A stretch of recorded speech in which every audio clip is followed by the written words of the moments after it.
And are there any changes to the agenda? Okay, hearing none. Conflicts of interest? None. Okay, hearing none. Our first public hearing is ORA, so it's an ordinance 24-0006, and it's for critical materials handling. And Director Callahan, you will lead us? Thank you, Commissioners. Good morning, everyone.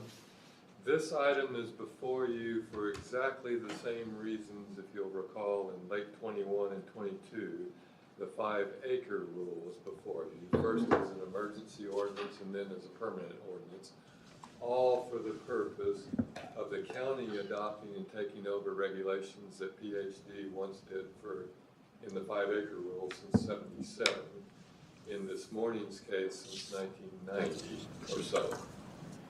And so the context here is truly identical in the sense that PhD once had authority to regulate these things. In late 21, the legislature decided that they don't have a DAPA ruling anymore. And so in my view, it truly is necessary for the county to take over these regulations and all to protect our aquifers. With that, I should mention that in your electronic packet and on the screen, the Plan Commission reviewed and our consultant worked up a review of how we believe, the staff, believes that the ordinance is properly before you and meets the requirements of code to be properly before you. Also in your electronic packet is the full ordinance. I'm going to pull it up now, thank you. And then there's also a PowerPoint that Jenny Gray, to my right, is here to go over with you if you'd like, and Jason Pepin, also, both of them from PhD, if you have any questions about this, because they're the most knowledgeable on this of anyone in the room, in my view. So with that, I think, would you like me to pull up the PowerPoint? Would you like to see the PowerPoint? Bill? Not particularly. I think we should, just so the public, whoever views these meetings, can at least see what goes involved or is involved in our decision making. It's online, isn't it? No, I'm actually going to pull it up right now. It's the same presentation that the Planning and Zoning Commission received. Thank you. Yeah. Okay. Well, that's weird. Regardless of whether it's presented, it'll be, in the public record, so. There we go. It's in a PDF format. Oh, okay. I have it on a thumb drive if we need Oh. to pull it up. Well, let's see if. And bear I with me think a sec. Jonathan has it as well if we need to pull it up in a different You format. should be able to just mouse See through your it agenda. this way. Let me see. See that? Oh. Comes up. Thanks. Must be a file. Oh, you're kidding me. It wants me to sign in. Why don't we do the thumb drive? Thumb drive? Okay.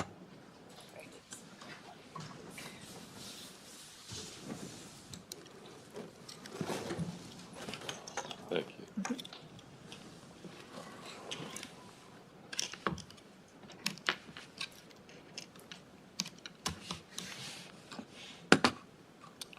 Oh, top Yep, one. that top one there. Thank you.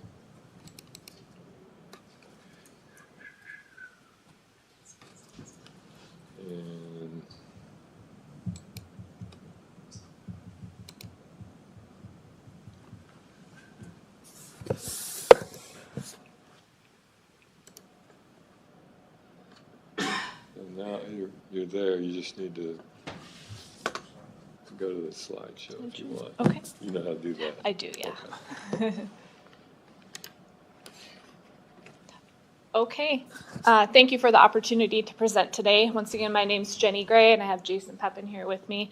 David did a good job introducing the issue, and you're pretty familiar with it, why we're here with this request today. So we'll kind of buzz through, briefly touch on the background, the history of the rule that we lost at the state level, what the issue was, which was the expiration of that rule, our request to Kootenai County to have an ordinance put into place to replace those existing protections that have been around for decades now, and to continue that into the future. Cover the importance of why we need to continue these protections to our aquifer, and any questions that you guys may have, we can answer. So like David said, Panhandle Health District has administered aquifer protection rules since 1977 through the 5-acre rule, critical materials, so basically chemical storage and handling. We work with businesses to ensure that non-domestic wastewater is properly disposed of. We have over 50 years of aquifer sampling data through this program as well to monitor the health of our drinking water. So really robust data set that the community can use. Department of Environmental Quality uses that to conduct trend analysis to see what the health of the aquifer is. And so what we're here for today is the critical materials rule that has existed since the early 90s. And the focus of that rule is to require secondary containment of chemicals stored, used, and transferred over the Rathdrum Prairie Aquifer, which is the Idaho side of the greater Spokane Valley Rathdrum Prairie Aquifer, and to also ensure that non-domestic wastewater is properly disposed. So this rule looks at above ground storage of chemicals. Underground storage is the jurisdiction of Department of Environmental Quality. And once again, David touched on this really well. So these rules that were formerly housed under IDAPA 410101, which were the rules of Panhandle Health District, expired with the Idaho legislative session in 2019. PHD was able to utilize temporary rulemaking authority to carry those rules while we attempted to secure legislative reauthorization for a 3-year period. That led us to December of 2021, when Panhandle Health was deemed no longer a state agency, which meant that we could no longer participate in the omnibus rulemaking process. So since then, we have been working with local cities and the county to bring this local issue truly back to the local level. And we've had good success so far. As you guys know, it's a process to get these things done, so it's taken several years. But we're hopeful that we can get it authorized at the county and have that local control back here. And just to kind of point out why we're going this route, Panhandle Health District has no other rule or ordinance making authority. So that's why we're looking to our local cities and county for help on that front.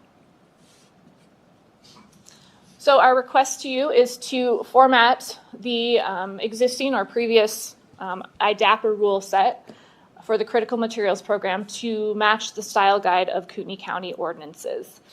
We've already gone through the legal process, and both county and Panhandle Health District legal staff have reviewed the draft ordinance and MOU. We have a really nice draft ready to go and hopefully be approved and finalized. As mentioned, the ordinance would provide for the continuation of those existing special protections to the Rathdrum Prairie Aquifer. We have a really unique resource here that we really can't rely on other state protections to properly protect this aquifer that we have here. It's very unique to the state and the country, really. And contract implementation authority would come back to Panhandle Health District. There'd be no cost to the county in terms of staff. We would do all the work as we have for 30 years. And the program is currently, and if this is approved going forward, 100% funded by the Kootenai County Aquifer Protection District. So the importance to Kootenai County. These existing protections directly benefit water system users. We all drink the water from the Rathdrum Prairie Aquifer, and we're very fortunate to have that resource. Protecting that aquifer from contamination provides a continuous, safe, reliable source of drinking water for our community. If we had reductions in these protections, that would directly harm water system users, and it could add costs to individual users, water system operations, and businesses. Installing and operating treatment systems is very expensive, and we are very fortunate that most of our water we're just pulling directly out of the ground without treatment. We want to continue that into the future, and We believe that our aquifer protection measures at Panhandle Health since the late 70s have really helped ensure that we're able to keep pulling directly from the aquifer without treatment prior to serving the citizens in the area. Right now, we currently have just over 1,100 critical, what we call critical materials facilities, so businesses that handle and store chemicals above ground over the aquifer. 227 of those facilities are located on Kootenai County parcels, and many of those parcels are the larger parcels in the area that handle large volumes of chemicals. Many of the undeveloped county parcels that are available are kind of zoned for commercial or industrial use. So there's a lot of, higher likelihood of more of these businesses coming in onto county property that we would then be able to work with to ensure that the aquifer is protected if those parcels are developed in this way. A few other considerations. If adopted, the program would be funded and administered via existing funding from the Kootenai County Aquifer Protection District, currently administered by our staff, and it would be going forward as well. Collaboration with other government entities. We've always worked closely with other agencies and the cities, and while this process of losing our rules at the state level has been challenging, it's actually allowed us to really bolster those relationships with the cities and other agencies in the area. And we would really just continue that relationship going forward. We currently have passed ordinances or worked with cities. Post Falls and Coeur d'Alene have passed an ordinance for the critical materials program. We've had preliminary talks with Dalton Gardens, Hayden, Rathdrum, and Athol. And so we're hopeful to basically get back to what we had with full coverage of the critical materials across the county and all the cities in North Idaho that are over the aquifer. And one other positive that we found through this process is there is a potential to fill gaps in aquifer protection efforts through the local level that we weren't able to do at the state level. It was very challenging to add additional protective measures when we did have it at the IDAPA or state level. But these local ordinances would allow us to better address emerging contaminants of concern. You've maybe heard of PFAS, PFOA. These are new contaminants coming about that we could probably address better through a local ordinance, being able to work directly with the decision makers at the county and cities and implement additional protective measures if need be. So I just kind of want to bring a few pictures to the table here so you can see what our staff does day to day in this program. These next two images or next two slides are both issues that our staff found in the last year in the critical materials program. So this is a leaking fuel tank here. It was just over, I think it was a 1,500 gallon tank of diesel. And you can see it's on a concrete slab, but there's a gap between the slab and the building. And this was actively leaking diesel into the ground when our inspector was out on site here. So we worked with this business. They were very good about getting this issue remedied in a timely manner. However, had this program not been, boots on the ground, this may have sat here and leaked over 1,000 gallons of diesel into the ground unnoticed. They did work with Department of Environmental Quality to do remediation on the soil here where it was contaminated.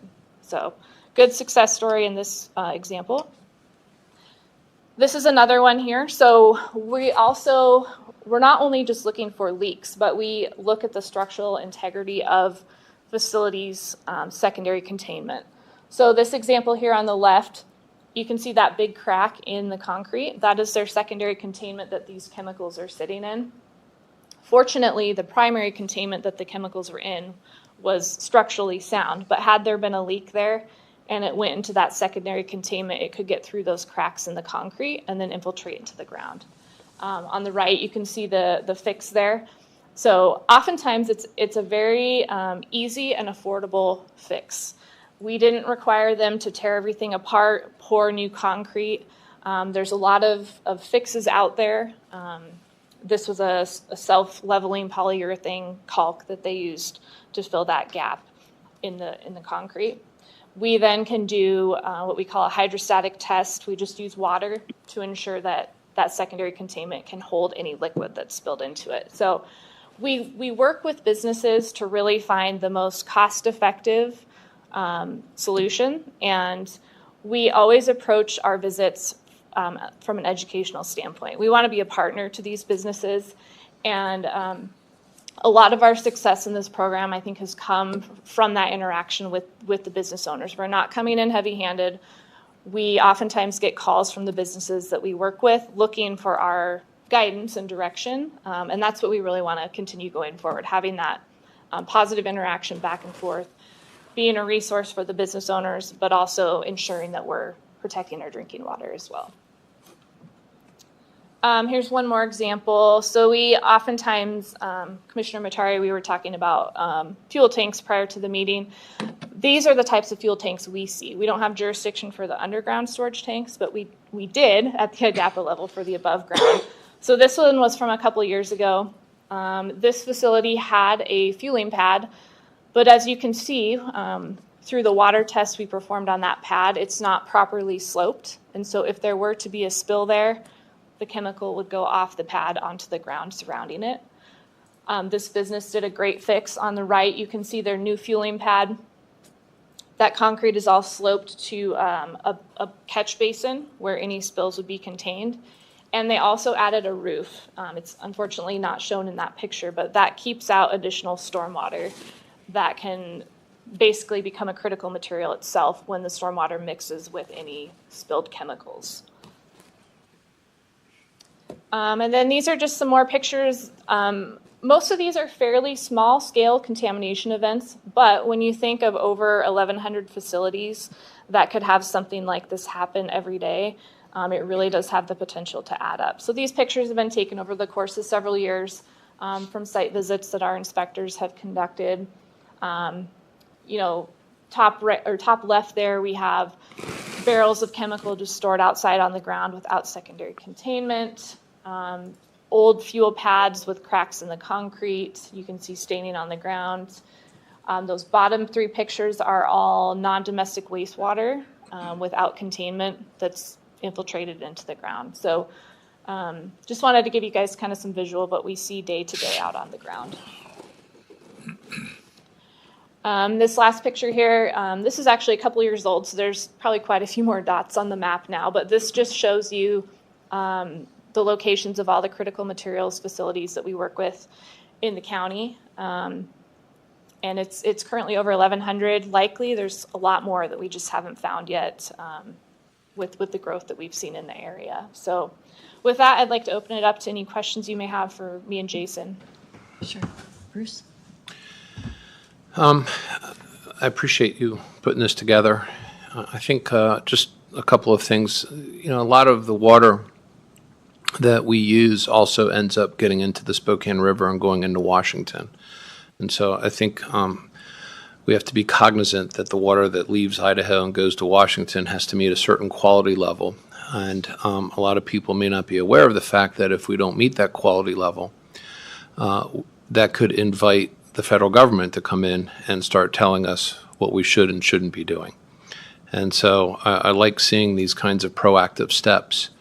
And it's not really meant to kind of dictate to businesses how they should operate, but rather, you know, best practices to protect something that everyone relies on here. And given what we've seen over at Airway Heights and their water issues, we don't want that to happen here. So I appreciate what you're doing. Thank you. Bill, questions? Yeah, very good PowerPoint and very interesting. Do you do anything proactive in terms of when a business comes in that, or even private citizens, might be storing fuel above ground or other hazardous materials? Do you do any kind of educational or? Yes, that is actually a very big part of our program as well. So we do, when we had the IDAPA rule, we did not have jurisdiction over private citizens or, you know, residential property. It was just commercial industrial facilities. But we do go out and we do a lot of education and outreach through the schools, community events. We've partnered with the Aquifer Protection District on at local business fairs. We're heavily involved with the Confluence Project, which is a local high school science curriculum all about water quality. We have a groundwater portion, a snow science portion, and a water quality portion. And so we partner with DEQ to do the groundwater education part of it. So that is a big part of this aquifer protection program at Panhandle Health as well. Thank you. Okay. Now I will call on the public if there are any members here who want to testify in favor or against this ordinance. Suzanne? Okay.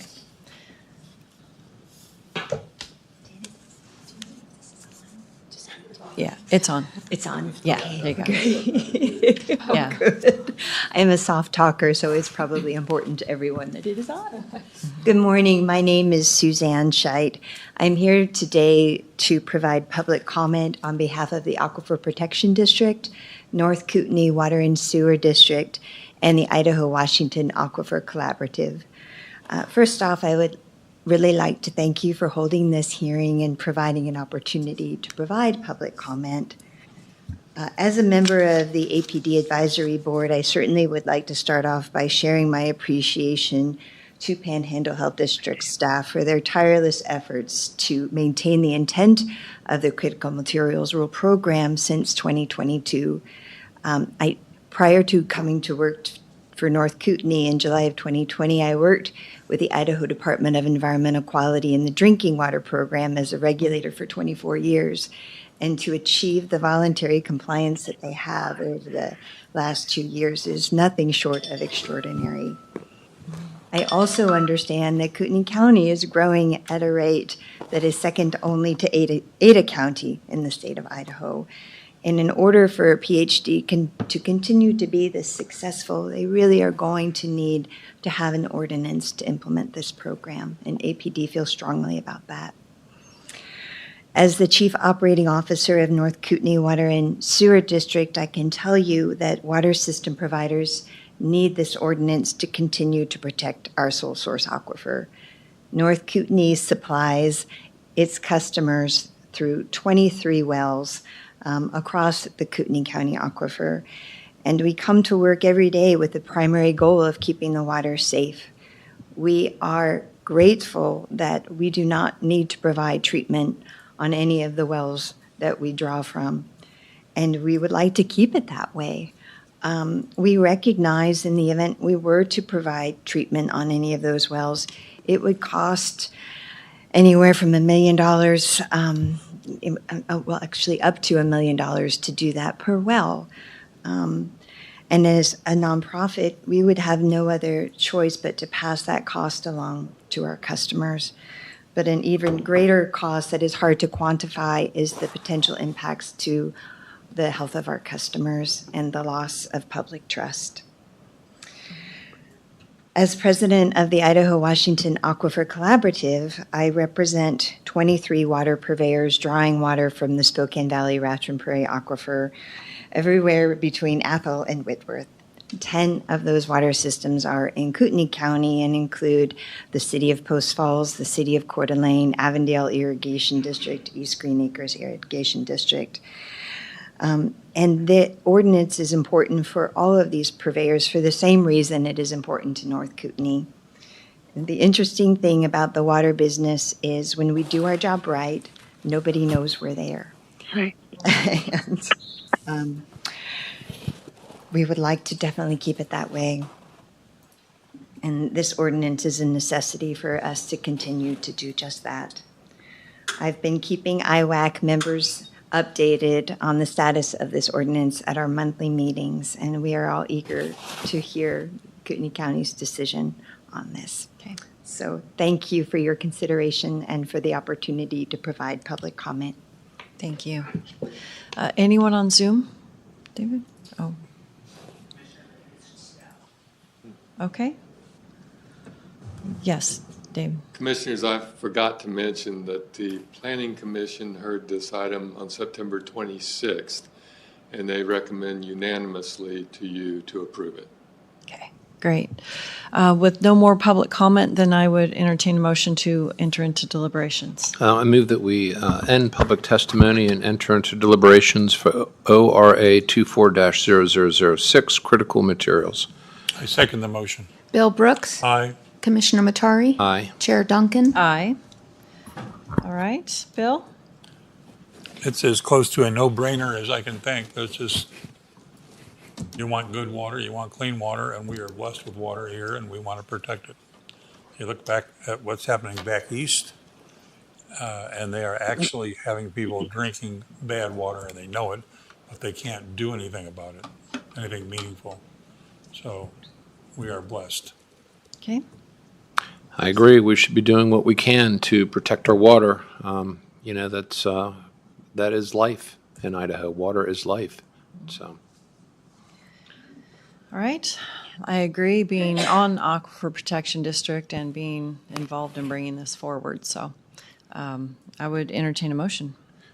Should that motion be just for the Adoption. The adoption? Do we want to list the actual ordinance or?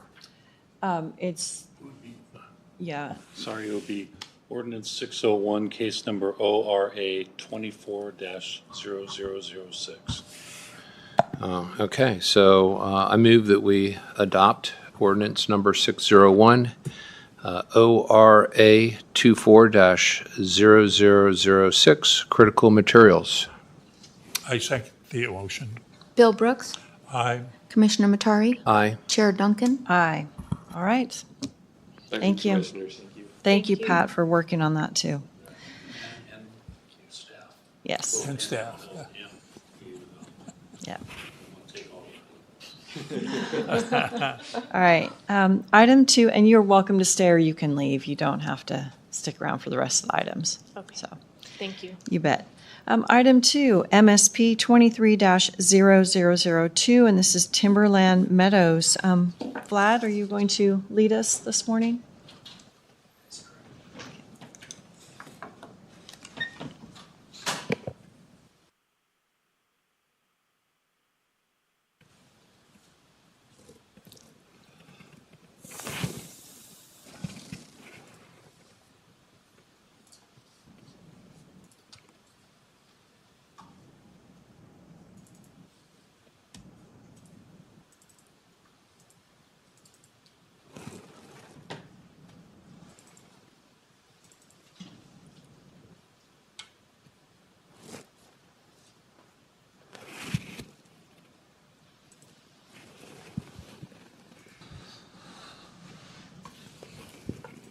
Good morning, Commissioners. For the record, Vlad Finkel with Kootenai County Community Development. I know that you want me to be as brief as possible, so it's up to you if you want me to go through the details of the presentation with the PowerPoint slides or just give you a quick synopsis. I'm fine either way, Okay. whatever the balance of the board would like to see. I'll try to be as brief as possible. So this is a request for a preliminary approval of a 15-lot major subdivision. The property is located on the north side of Kootenai County off of Scarcella Road. It is currently zoned rural with a minimum lot size of 5 acres in the rural zone. The applicants are requesting a 15-lot subdivision with a new interior road that would serve all the proposed lots. The new road will be constructed to the Associated Highway District standards and be maintained by the Homeowners Association through the CCNRs. Each lot will be served with an individual well as well as an individual septic system. The property is located over the Rutherford Prairie Aquifer, and we did receive a groundwater quantity report from a geologist, that provided explanation that each well would meet the minimum requirements for water supply. Through the agency comment period, we received responses from all the agencies with jurisdiction, and it appears that none of the agencies raised any concerns with the proposal. Obviously, the applicant will have to comply with the recommendations and requirements of those agencies through conditions of approval. The hearing examiner heard this request. The sheriff's office actually raised a concern about. I can elaborate on that. So the sheriff's office did provide concerns with their ability to provide adequate service to the county residents because of the number of sheriffs they have per 1,000. That's a common letter that we receive for every major subdivision application. I don't think it's any different than what you have seen before, so I don't know if you need me to elaborate on that, but it appears to be a very standard letter that we receive from them. We didn't get really much opposition on it. We find that the request is consistent with the current development in the area. In fact, there were at least 2 other subdivisions that were recently approved within the last 2 years, just south of Scarcella Road, Humbird Acres and Timberland Ranch. They are all on 5-acre parcels of land. The hearing examiner heard this request on October 3rd of this year and recommended approval. So I stand for any questions that you have. All right, Bill? Nothing? Bruce, go ahead. The only question I have is, I realize you may be getting a standard letter from a particular agency. That makes me think of the yellow check engine light on your dash. It's there, the car still drives fine, but it's on all the time. So at what point do we take feedback from any particular agency and say, maybe we should be investigating this further? Not to suggest that that's the case in this particular situation, but if we're getting a standard letter and we're not really taking it seriously, at what point do we say, maybe we need to investigate further because we're recommending approval of these developments, and yet we're getting repeated feedback from these agencies that, we need to be concerned about these approvals? That's a good question, Commissioner Matari. We had a similar concern raised by this board and previous board with regards to the comments by the school superintendents with their ability or inability to have adequate space for new students in their school districts. This is a very similar situation with the sheriff's office, and I think Director Callahan has previously stated that we currently don't have any provisions in our code or in state legislature that would require some sort of impact fees that would address the need of those local agencies. So I would assume that one of the avenues would be to revisit the comp plan to address impact fees based on growth that we have seen. Obviously, that comp plan analysis would have to be implemented through a code amendment that would have created certain guidelines for staff to say, okay, if you are proposing a development of this in nature, this is what the obligation will be for safety reasons and for education. Otherwise, I don't see any current regulations or requirements that would rise to the level of conditions of approval for impact fees. So why would we ask for feedback from the agencies if it doesn't really affect our decision making? Commissioners, if I may jump in, I'm not taking that as a rhetorical question.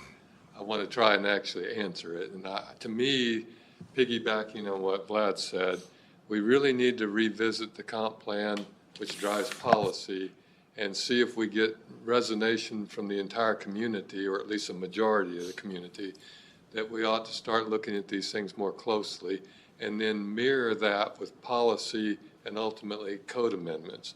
Because I think this easy answer to your point, Commissioner Matari, is at the moment, it's hard for us to say no. But we could change that. We just need to have good policy in place to drive code amendment. Well, that makes perfect sense, because there's no point in asking for feedback if we kind of aren't paying attention to it and acting on it. Commissioners, that process, as you know, has started. We are starting to get the data that Commissioner Matari specifically requested to help drive, those policy issues and decisions on those. And it wouldn't necessarily just impact fees, so to speak, which we can adopt for law enforcement. Of course, the challenge is getting city buy-in also. So that adds another quantum to that. But it is a problem that the school districts cannot charge impact fees, and that's a legislative issue. Aside from that, there could be stricter regulations on, subdivisions, whether they're major, minor, et cetera, when they can go in. At what point do we stop? Do we look at them, a lot more closely, or do we even do something with building permits to slow them down? All those can be on the table based on what the result of the planning process is. Yeah. So. Yeah. Thank you. I Good appreciate example that. of that, Commissioner Matari, over the course of at least last decade is the highway districts used to charge $3,500 per every new lot created through a subdivision process for for future improvements to their roads within their jurisdiction. And they recently have increased them significantly to improve their monetary funds so they can cover those existing roads and new roads that are constantly being brought into their jurisdiction. So we see some of those agencies making significant changes to make accommodations for the growth that we have had, but we haven't seen that with the sheriff's or our ability to assist the sheriff's office. Yeah. Well, I understand, and I appreciate your position and what the tool sets, the limited tool sets you have. And it just kind of brings to light that, there is a comprehensive approach to this. And, we just have to work on that. But I appreciate that. So thank you. So, Pat, I have a question about impact fees. Yes. If the impact fee laws were to change as far as what we could use the money for, is it possible to just introduce impact fees for the county and not for the cities? Like right now, our jail, the cities use the jail, so impact fees that we're going to hopefully approve tonight covers every new dwelling in the county. However, what is are we able to collect impact fees for just in the county? Yes, we can. We would just have to make sure that the study accurately reflects the proportionate share of each,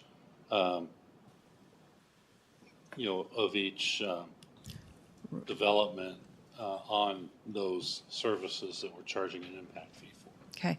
Is the impact fee at the subdivision level or at the building permit level? At the building permit level. Okay. So you can approve a subdivision and only half get built out and only collect for half of the Correct. things. Because you'd Okay. only have half the impact at that Right. point. I think the only issue right now with the current law is that it can't be used for personnel, and how much are we going to be able to collect in the county to actually make a dent in what we need for the sheriff's department going forward?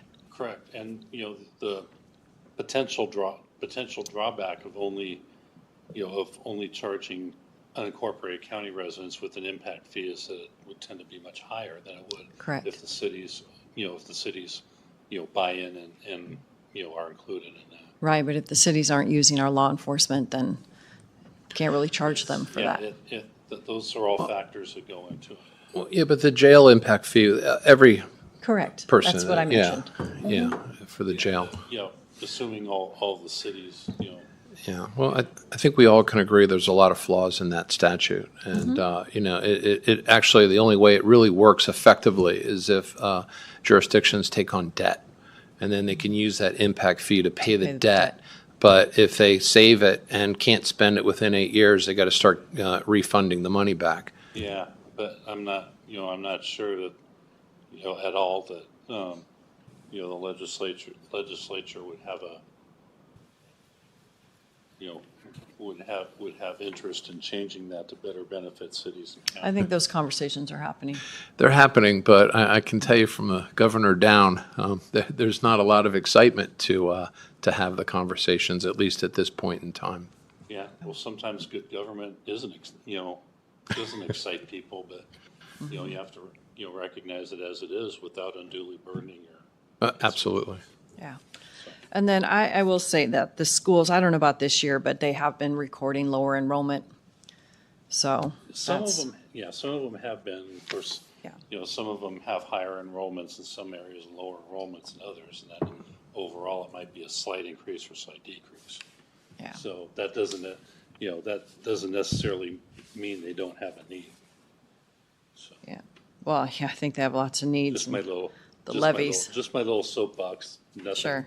apropos of nothing. Yeah. As a side note, I think Director Callahan recalls this. This happened with one of our developers a while ago.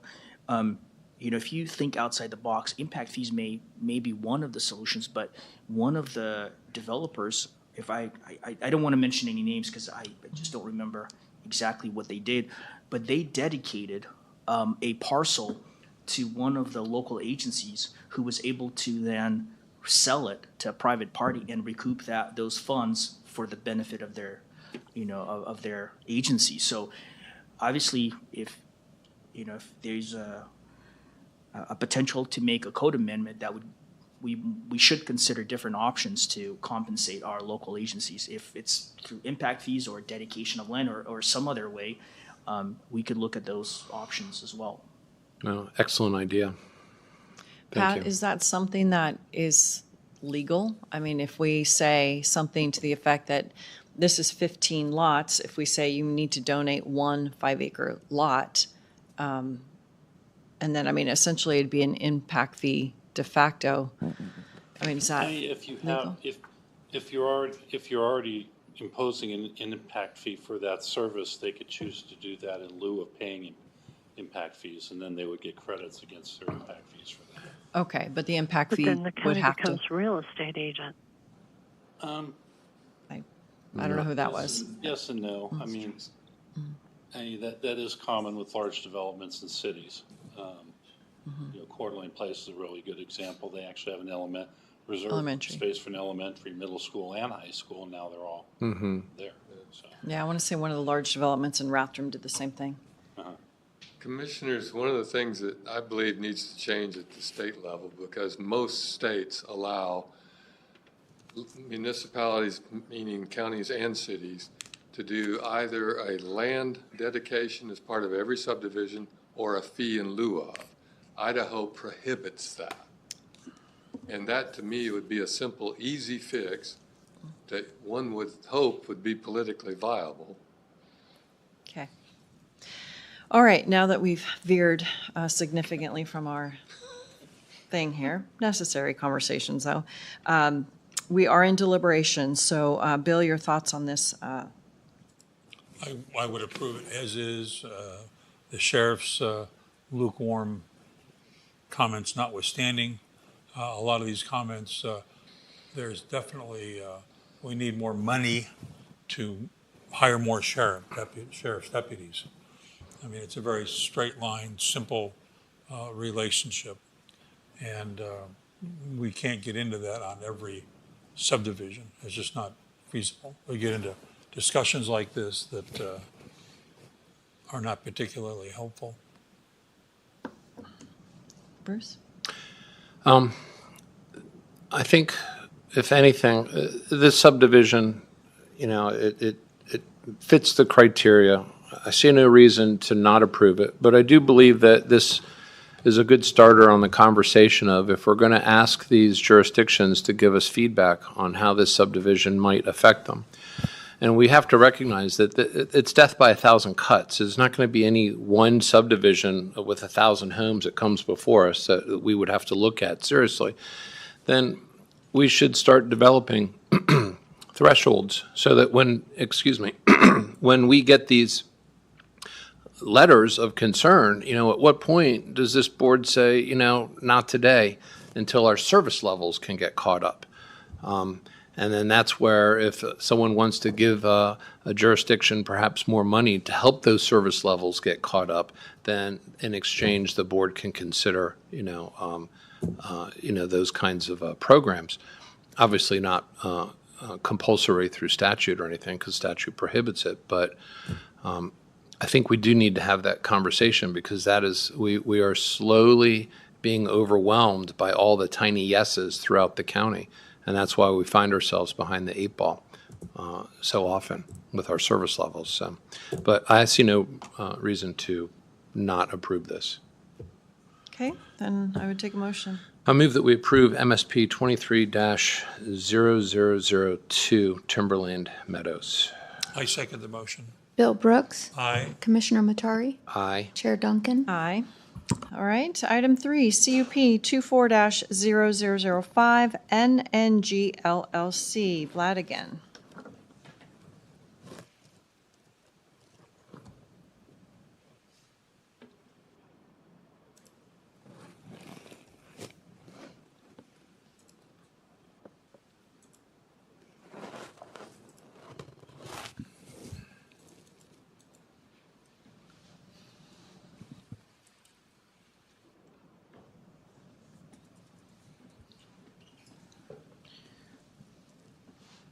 Commissioners, I'll try to be as brief as possible on this one as well. This is a request, a conditional use permit request for the storage of underground fuel in reservoirs of over 5,000 gallons. The property is located on the west side near state line, just north of Burlington, Northern Santa Fe, right of way on Highway 53. The parcel is approximately 6 acres inside, slightly less. It's currently undeveloped, and it's located in the light industrial zone. As you can see, based on the zoning map, there are a number of different zoning classifications in the area, more residential to the north and west, and commercial or light industrial to the south and northeast. You can also see the city limits of City of Hauser further northeast. I do want to point out that through the review process and the public hearing that we had on this matter before the hearing examiner, there was some level of confusion from the public as well as jurisdictional agencies that the request was for a gas station.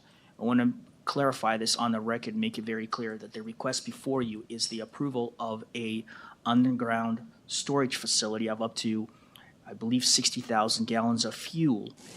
Should the conditional use permit be approved, the applicant wishes to construct a gas station. We have confirmed in our review, as well as through the previous appeal hearing that was before this board, that a gas station within light industrial zone is a by right use. So we want to make sure that that is not it's not misunderstood or a hindrance. The gas station is a hindrance to your ability to make an objective decision on this matter. So I want to clarify that.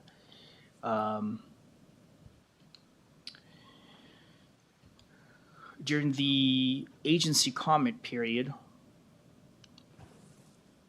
it appeared that really no one had any concerns with the proposal. Most of the comments were relevant to the gas station should the conditional use permit be approved and the applicant exercises that right to construct a gas station on this property.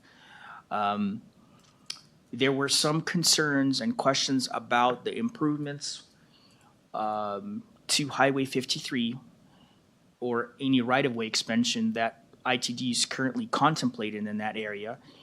I'm not sure about those details. I know that some of the residents have said that they have been in communication with ITD and that's forthcoming. ITD did not raise those concerns. They did approve an approach permit off of Highway 53.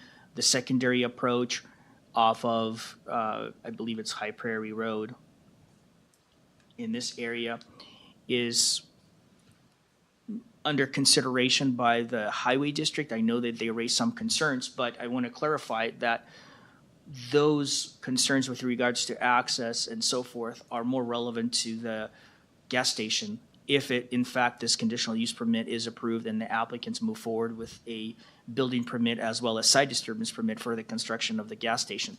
So just to clarify that there will be an opportunity for agencies to comment on the future development above ground of this site if the conditional use permit is approved by this board today. What else? We did receive a significant amount of comments in opposition to this request. I want to clarify that most of those comments, primarily 95% of them, were in with regards to the gas station rather than the request for underground storage of fuel. A few people raised concerns. I think 2 or 3 individuals raised concerns with the possibility of the underground fuel storage facility leaking and somehow contaminating the groundwater. I do understand that the applicant will be responsible for working with DEQ, Department of Environmental Quality, very closely to make sure that they have appropriate containment areas for this type of facility, and it will have to comply with all state regulations. But otherwise, typically when we assess any conditional use permit, our primary obligation is to make sure that it is compatible and consistent with surrounding development. Well, in this case, it's hard to make that analysis when you're dealing with improvements that are below ground. I do want to clarify something that really was a struggle for me personally when some of the folks in the community said, well, this is not a good fit. There is a truck stop, gas station, and convenience store right next door to the east. And it is in the commercial zone. So if you were to think outside the box and say, okay, let's talk about compatibility or the possibility of this individual building a gas station should the CUP be approved, I don't think there's any reason to believe that it's somehow out of the norm or somehow stands out as an eyesore and will be an issue for the adjoining neighbors. Yes, there are residential sites or home sites and parcels to the west and to the north, but this property has already been zoned light industrial. There's commercial, there's more light industrial further south and southeast. You have city limits of city of Hauser with commercial uses on them as well. So that was one of the things that it was struggle for staff to make that analysis for compatibility and consistency, just because the development is below ground. I apologize for jumping back and forth, but wanted to point that out.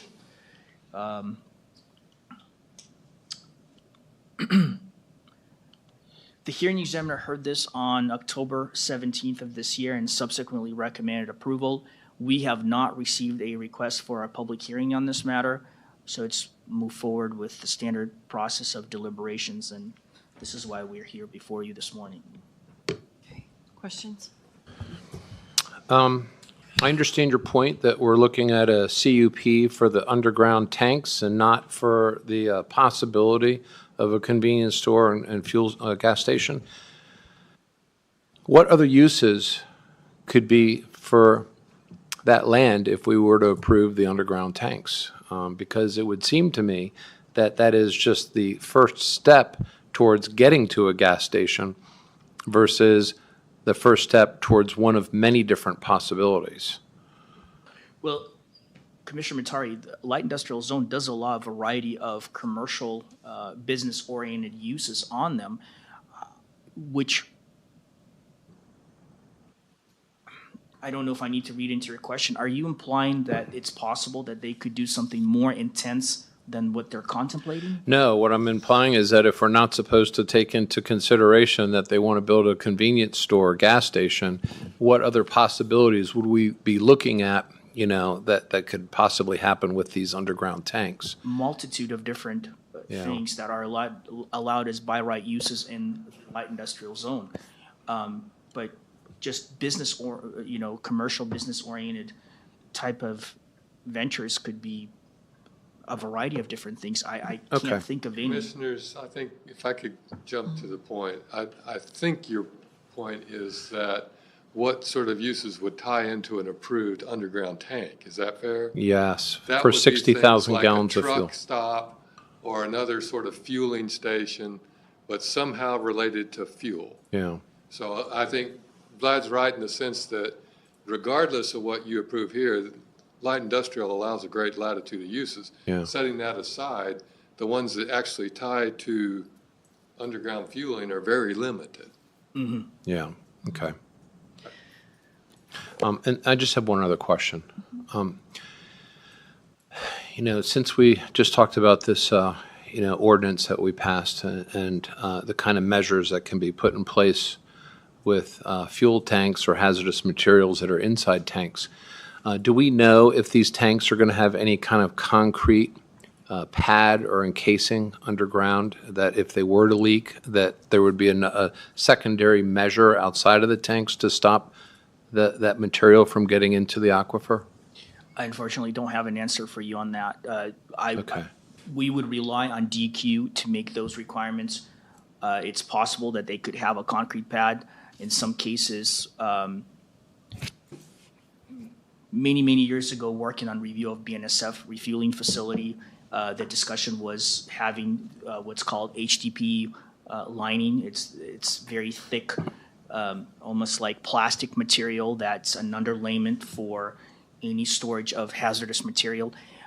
I do not want to guess, Commissioner Matari. I don't know, but I would assume that all the precautionary measures based on state law regulations would be in place and under review of DEQ. But those regulations could be minimums, not necessarily maximums of what's available cost effectively to contain potential spills from these tanks or leaks. You are correct in that regard, but I would say that I don't think we have the legal authority to implement anything in that regard. It would be the sole responsibility of DEQ. I don't think we can come in as an agency and require something that's more elaborate than the minimum state law requirements, if that's what you're implying. I think that's solely left up to DEQ to make that decision to what extent they must provide the safety features to preclude any leakage if in fact it happens. Is that something that, by virtue of this being a conditional use permit, wouldn't that allow the board to actually, and this question is to Director Callahan or to Pat Braden, wouldn't that allow us to say, we are willing to give you this permit under these set of conditions? And that the ceiling is not the floor that the state provides, but it's the floor, and then we have the discretion to look at, is that enough for this particular use, given the fact that this tank happens to be over the aquifer, I presume, right? Or thereabouts. Commissioners, I'll take a stab at that. As a general rule, you can condition anything you think is appropriate so long as there's a rational basis. Okay. And so long as it doesn't interfere with the state's ability to do its regulations, which would preempt us. Okay. Okay. So in addition to would not necessarily. I think there's some latitude there. Okay. All right. Thank you. Just to answer, I agree with everything Vlad and David has said, but I'm actually looking at the DEQ regulations for underground storage tanks, and they do require secondary containment and monitoring in accordance with both industry standards and federal regulations. And so, Now, is secondary containment just a double-walled container, or is that an additional containment, kind of like how we saw the pictures of the tank sitting on top of concrete with a wall around it? So you have two completely separate containment mechanisms. I understand what you're saying. I would have to go more in depth to figure that out, and possibly somebody contacting DEQ on that. But I do know that that containment is required, Yeah, whether it's Because I know there's double-walled Right. containers now. I mean, we've been through the era of fuel tanks that have leaked into the groundwater supply. And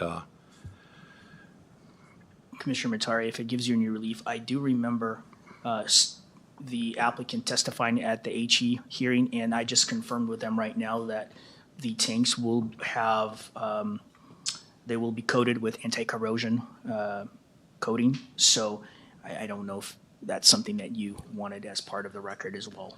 So I think they're taking all the appropriate measures to be in compliance with state and federal regulations. I understand that. And the anti-corrosion, I understand. You know, it's really the puncture, you know, or something that can affect it somehow that over time these things just, they tend to leak.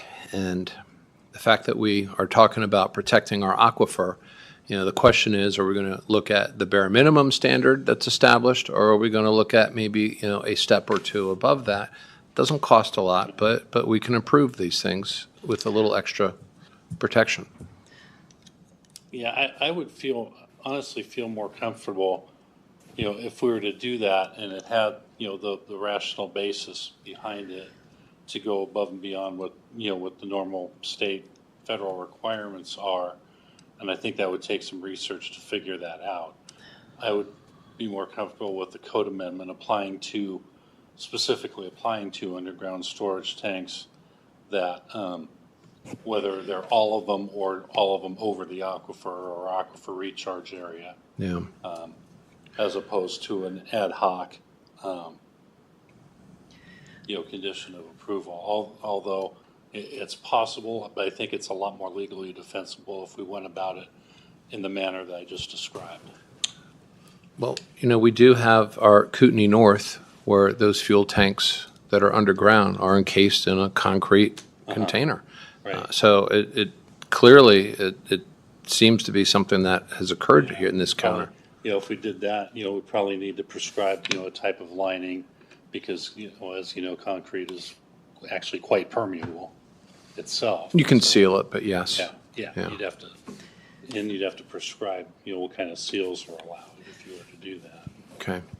I think my concern is that we don't know what the requirements are. I'm looking at a huge list here that is part of the approval that the hearing examiner wanted. And so I think without really understanding what DEQ requires, for us to require something above and beyond, I mean, I think that would, I have no concerns at this point. I think DEQ does a good job, and they're honestly at the forefront of protecting our aquifer. So I'm fine with this. Right. And, you know, condition 8.08, I think, speaks to what you Yes, were that's what I'm talking looking about. at.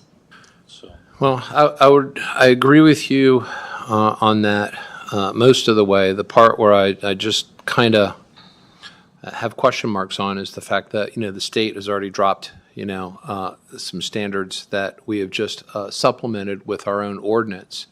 And so, you know, to me, it would just seem prudent that we at least research this, not with the intent of finding a way to say no, but with the intent of really understanding what we're saying yes to. and that's perfectly legitimate, though I would also point out DEQ is in fact a state agency and they do have Rulemaking authority. undisputedly have rulemaking authorities. Yeah, so it wasn't the state that dropped the ball. The legislature determined that the critical materials should be a local ordinance and should not be the ability of Panhandle Health to make those rules. So it's a totally different Of course, animal. It is a different animal, but that doesn't necessarily preclude us from also, you know, for future use, you know, doing research on this issue and potentially coming back with a code amendment. So, Bill? I think we're stacking regulation on regulation, and do we have a double containment, triple containment, and specifically what kind of material? We can sit there and do this all day long. Right now, we've got the recommendation of the hearing officer, and it's been examined to the extent that we've been asked to examine it, and it's been done, and it's been recommended approval. That's good enough for me. I don't need more government. Okay. I just have one more question for Vlad. if they were to limit themselves to 5,000 gallons, they could just put a building permit up there and build a gas station, correct? That is correct. You could take it a step further. You could say, what if they just wanted to have an electric fuel station with a convenience store? They could do that as well. They could pull permits and not have any storage of petroleum on site. They could just have, Right. areas for them to power up their vehicles. There's different possibilities. I don't necessarily know if we would stop them or we would question them in that Okay. regard. Sure. So with that, I did hear some things. I have a really bad headache, so just be patient with me. When they come forward to do their gas station, are more agencies contacted because of the commercial nature of it, or what is the other? You mentioned something earlier about that. It will be the same list of jurisdictional agencies that will be involved in site disturbance and building permit review. Because, like I stated, the comments that were submitted were more relevant to the gas station, and I think it's pretty clear Correct. that there's going to be some review of traffic impacts, review of underground storage based on DEQ requirements. They're going to have a septic permit approval through Panhandle Health District. They're going to have a food service permit. Gotcha. There's going to be numerous requirements, but we wanted to make it clear that we need to separate that out from this review. Correct. And I think the attorney representing the applicant made that case very clear, because there were comments coming in early on in the review process that, hey, you need to pay attention to the gas station. And we understood that. We actually discussed that amongst staff, and we said we need to separate out the potential impacts from a future use versus what's actually before us today, which is underground storage of fuel. Okay. So there will be another review, another formal review, and staff will make sure that prior to, I don't know if it's a certificate of occupancy or there's some sort of threshold, that the applicant complies with all the recommendations of those agencies. Mostly before building permits issued. Right. Right. Yeah, and we'd have to make sure that, they comply with the DEQ says, yeah, they are in compliance before. We issue that permit or, to start yeah, work. Okay. CO at least. I would take a motion.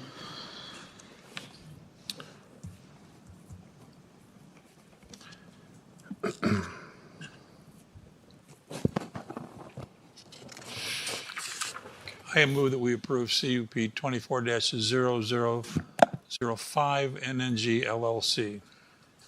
I second the motion. Bill Brooks. Aye. Commissioner Matari. Nay, and Chair. nay for the reason, not because I don't want us to be able to approve these things, but because we are approving something based upon a standard over the aquifer that we're not 100% sure about, and I don't think that there's anything wrong with doing a little extra due diligence to ensure that the aquifer is protected to the maximum amount that we have that ability under law. Chair Duncan. Aye. All right. With that, it is 11:08. Meeting adjourned. Thank you, Commissioner.